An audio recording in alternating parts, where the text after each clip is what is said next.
Et bonjour, aujourd'hui nous allons découvrir ensemble le monde merveilleux de l'indigo, cette couleur magnifique qui à travers les âges a marqué notre culture et notre économie. Vous êtes sur la chaîne de Casolab, soyez les bienvenus.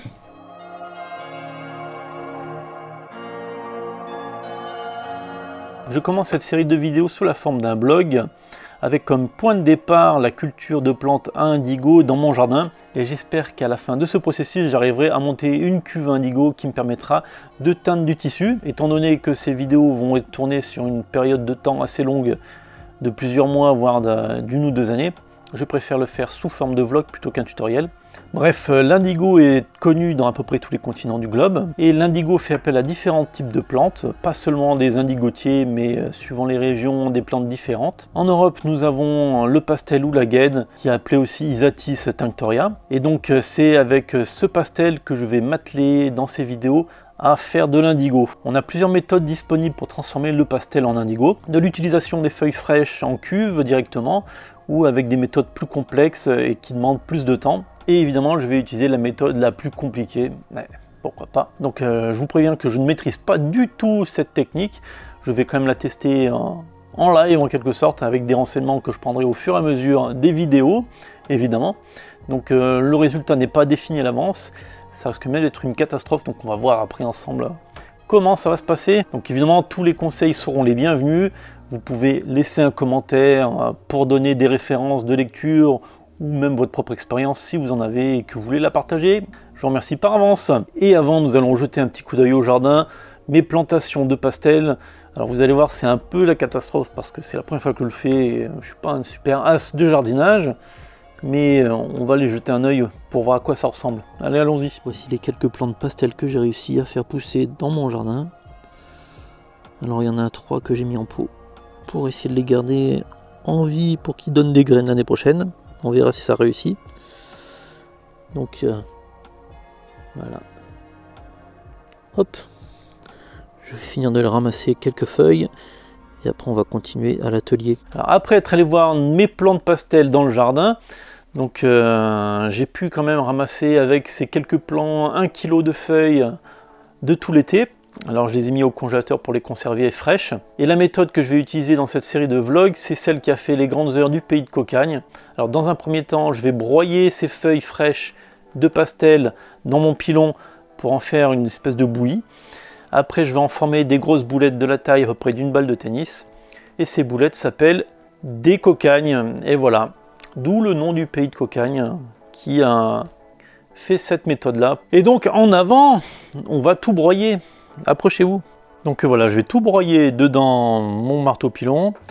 Après mes boulettes, je les mettrai. Alors ça, c'est un vieux cadre à sérigraphie que j'ai récupéré qui est troué, donc il est plus utilisable comme clé de séchage. Il n'y a plus qu'à s'y mettre.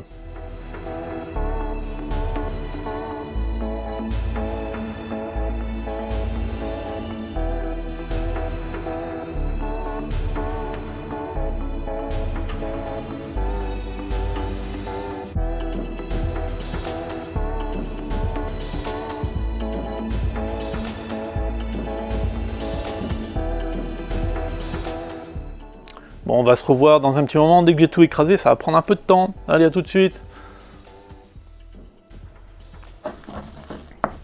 Bien, voilà. Donc j'ai fini de tout broyer. Hop, je vais le mettre avec le reste. Pouc. Alors ça fait vraiment entre les épinards écrasés et la purée en consistance.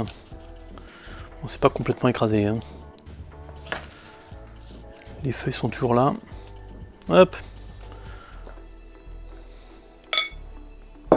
Allez, maintenant, je vais les mettre en boule.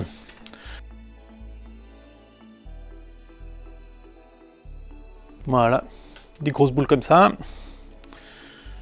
J'espère que ça va pas dégorger. Hop, je fais des grosses boules, alors je les presse pas, parce qu'il faut garder quand même tout le jus qu'il y a dedans.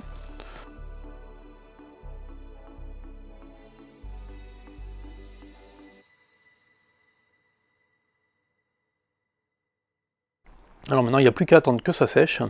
Alors la raison pour laquelle les feuilles de pastel étaient transformées en cocagne vient du fait que les cultivateurs qui faisaient pousser les pastels étaient loin des lieux où étaient installés les teinturiers qui utilisaient après ces cocagnes pour les transformer en indigo. Ce qui fait qu'on ne pouvait pas envoyer de feuilles fraîches facilement et rapidement sur ces lieux.